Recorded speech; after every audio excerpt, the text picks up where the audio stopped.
with influences from everything from Undertale to Zelda. Underdungeon is a dungeon crawling adventure that released on January 13th, 2023 for the PC, specifically Steam. It costs $11.99 and has you taking control of Kamuto, the newly hired delivery doggo. This best boy must navigate a variety of locations to deliver necessities to everyone from the adventurer who needs a new sword after his old one broke, to a lunch for a tired construction worker. Sadly for Kamuto, being an essential worker in this world not only means that you're probably underpaid, but it actually puts him in dangerous situations that could get him killed. Wait, that's like many other essential workers. Okay, checks out. The basic structure of the game revolves around each delivery for the most part, navigating the different enemies and hazards that most closely mirrors The Legend of Zelda: A Link to the Past, but with small differences that end up adding up in the long run to make Underdungeon feel familiar, yet different. For example, your first weapon is a magic sword, due to Kamuto actually being a mage that can't use a regular sword. I mean, he is a mage after all, he doesn't have the stats. However, the normal slash you'd associate with it instinctually actually is its magic swing, which costs resources on your magic meter, just like most special attacks in other games would, and like the other weapons in this game have as well. Your actual regular attack is what I define as the attack, which slowly pokes the sword forward in the direction that Kamuto is looking. We'll call it the Vlad Shank. This actually does force you to require precision, spacing, and good positioning to both do damage and the ability to avoid attacks by having enough reaction time to dodge via regular movement, as you don't just have a dodge button. What you'll learn very quickly is that mastering each new weapon you find and identifying which situation it's most suited for isn't necessary, but does help out a lot, as it's something you'll want to consider, as most of the weapons have little quirks that make them weak against the right enemies. The bubble, for example, is great against mid-range enemies that launch out bullets that are hard to avoid up close, but you can be easily overwhelmed with multiple enemies up close with the bubble, or out of the range with long-range enemies. You'll get 4 to 5 weapons over the game's duration, as you usually find it as the primary item in a dungeon that will help you make progress, like with the hookshot-like weapon, and I found myself really getting into the groove of switching at the last third of the game for the right situation. You get a reasonable diversity of different combat scenarios with overwhelming numbers of bouncing enemies, or just 1 or 2 that may force you to move in different ways thanks to traps. It's simple but effective, not being overly complicated, but still fun and having enough tension for even veterans of the genre to feel like the game is a challenge. Is it hard? No, but you will die, and I find it good for what the game is going for. Moving and exploring the environment does bring back nostalgic moments of sitting in front of an old CRT TV of the NES and SNES era, trying to fight and explore an unknown world like a kid in the woods, using their imagination. There's alright enemy variety here that provides enough of a challenge to punish recklessness and button mashing, in combination with the aforementioned balance of weaponry. However, the game does give you enough room to maneuver and maximize your spacing, so speedrunners or pacifists will have no problem for the most part running around and missing most enemies. This does bring up a caveat though, as the presentation of the game does take some time to get used to on how it presents itself, and for me, the black and white presentation was very hit and miss. Animation detail and the contrasting nature of black versus white helps to easily distinguish each frame of movement, even when there's multiple things moving on screen in most cases. Some of the things you see moving may be off-putting at times, like this conveyor belt, but it still does a great job of bringing life into the world, and you can decipher it for the most part. However, in the early going, you'll be trying to decipher what is breakable, what is actually a path, and what is actually a wall at times as you try to get in the head of the developers, especially in the forest dungeon. Color would have maybe easily more defined some of the rocky elements of the wall here, because at times I felt like they were pathways, like a stone path, and found myself running into them, wondering what I was doing wrong. Now look, I actually understand why they made this choice from the overall perspective of the game and what I know, but I feel like there was a better way to get the wanted results the developers were going for with a color presentation without sacrificing what they wanted, or going with a black and white presentation but making slight alterations here and there. And yes, I'm being purposely vague here because I'm hinting at something I don't want to spoil, but you're just going to have to trust me on what point I'm making here. What isn't in question, however, is the game's music selection. And I'm going to be frank, it's the standout of the entire game in my opinion. The music sets the mood of a lot of the adventurous and action elements of the game, while still being great tracks in of themselves. To be honest, if I didn't know better, I would guess that the primary developers were musicians first and foremost.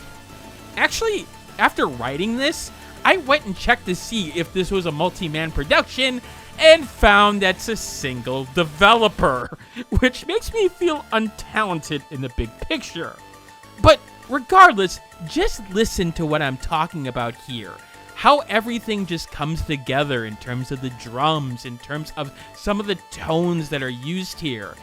And I'm actually a little upset that I can't buy the OST outright. Hint, hint. Now note, all the footage that you see here mostly is of me streaming the game over at Twitch/Dragnix. So I'm just going to play the OST over the appropriate area in the appropriate clips. So keep that in mind.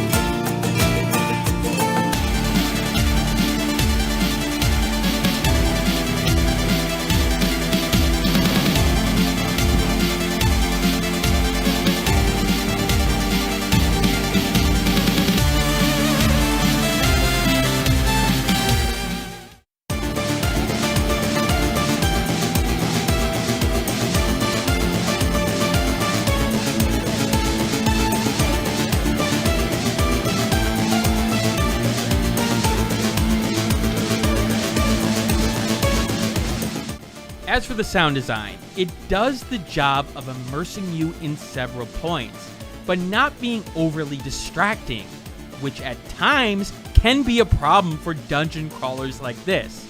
Sometimes the steps are too loud, or the noise of the character walking is distracting. But here, it's a good middle ground. Hearing the buzz of a phone call, or the pitter-patter of steps, always feels appropriate. And I find myself getting the information about hits and being hit from what I remember. Take a few of these stream clips to let you know what I'm talking about. So the pod over here, we'll get this one.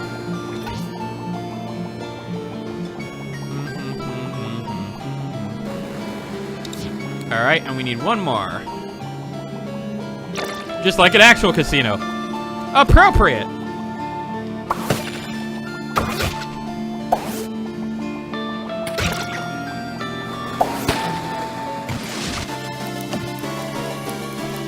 Comes back to that. So the music has been on point the entire time. Okay, definitely need that.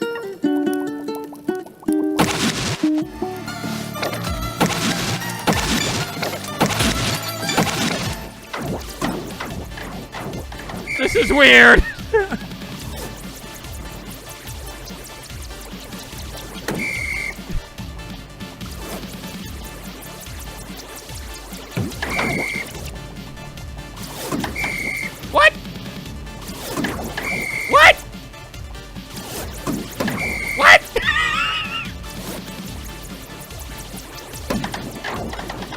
Now, at this point of the review, you may be wondering, okay, Dragnix, seems like a reasonable game so far, but you're always talking about a game's unique element, or something that makes it stand out in terms of its competition. So what's the deal with Underdungeon? Well, that one is sorta hard to quantify in a short little excerpt. The best way I can describe it is that the developer obviously has a love for gaming as a whole, love for indie games and games of his childhood, but doesn't use it to just define a retro or repetitive experience. It uses it to push the game's mechanics and story in many different ways. Ways that we've seen familiar before, but still feels unique to this experience and this experience alone. Throughout the game, you'll run into segments that will harken back to other games' experiences, such as Thomas Was Alone, Undertale, and various other major and minor games in video game history. These segments aren't just, oh hey, look at this reference, but adds an element of meta-ness that somehow pushes the game's charm forward in a great way. Even the gameplay will remind you a lot of gaming's past, like the Legend of Zelda pits that are maybe a little bit too magnetic in the end, but you'll feel like the game took them and adapted them to this world. Didn't just steal them or borrow them, they made it fit into this experience. And that's the thing, all these sort of references end up adding to the story and the gameplay as a whole. It's the little touches that end up really pushing the game to be memorable. Like having a first-person section where you turn into a mouse and look around the mouse holes. Something that's a lot of effort to code up and change your entire presentation for. And yet, it was done only for a slight subsection of part of a dungeon. That's the kind of things that some players may not understand the effort it takes to code up and change things that drastically. But as a software engineer myself, I really do appreciate that. It's things like the little secrets that the game hides within hidden walls and puzzle elements, giving you reasons to poke around and have fun, with little activities that don't necessarily frustrate you to hit every pixel, but reward you like games of old for those hidden rooms, and usually make you feel good about yourself, as it's usually a clever solution or observation that rewards you. It makes me want to go replay the entire game just to see what I missed, because I know I did miss some things. Now, I will say in that aspect, however, not being able to go back to previous dungeons, even after the game is over, is a little annoying, as if you miss one thing, well, you're doing it all over again. Then again, the game is shorter at 3 to 4 hours completion, so I won't say that is a huge detriment, but is something that I would indicate to the developer that maybe change for future games or future design decisions. But it all comes together with the game's story and writing in the whole package, which I'm not going to tell you it is on the same level with some of the best games I've played. The Virgo vs. the Zodiacs, the Valhallas, the Wonder Songs. But what I will tell you is that it has a charm and style of its own that's very relatable and really was effective for me throughout the game. It's not trying to be this epic story tale or even this epic quest for Kamuto, but it also is smart in how down-to-earth the characters are in this fantasy world while still being fun to listen to. Remember that one cool teacher you had when you were growing up? The one that did things differently from all the other teachers, who designed things a little bit differently and had activities that made you want to dive into the material? That's the best way that I describe this writing and how it makes me feel. The jokes land for the most part for even the silliest of things, and it interconnects so well with the rest of the plot that I can't help but smile when Kamuto's clarinet hobby comes up 2 hours in after learning about it 5 minutes into the game. It treats the player to a story that is basic at the surface, with a variety of characters that aren't necessarily the most complex, but what it does, it makes you smirk or just enjoy the character in the moment. It makes you want to find the chocolate for the robot that really wants it. It makes you connect. And for a game like this, that's really, really effective. That's what I want to leave you on in this review. Even if the gameplay isn't overly complex, but competent, even if the presentation does have a struggle with the visuals at times, the game connects with the player, especially a player of the older eras of games that have grown up with video games as a source of not only entertainment, but personal growth. Sure, some may say that 3 to 4 hours may not be enough for a game like this, but the package is so well threaded and defined that it's hard for me to sit here and believe that a lot more content, even with what seems to be DLC coming, would have really benefited the game with its fun, polished experience. The fact is, it may have detracted from it and made the whole package fall apart. From start to finish, I enjoyed Underdungeon, and I think you will too. That's why the game gets an 89 out of 100, making it a very solid buy, unless you're hurting for cash. But that doesn't take into account my enhancer system, which takes the more subjective element of games and tries to match the game to you. If you fall strongly into one of the following categories on screen, add or subtract that score to the main score. If the first digit of your score changes, refer to this chart to see if the game lies in the buyability rating for you. As you can see, there are several enhancers and dehancers that can strongly affect you on this, but for the most part, I think this is worth a buy in terms of most players out there. Sure, some people may not necessarily enjoy it as much as I did, but with all the solid elements here, it's hard for me to really not recommend it. Anyway, if you've made it this far into the review, I thank you for, well, watching the whole thing.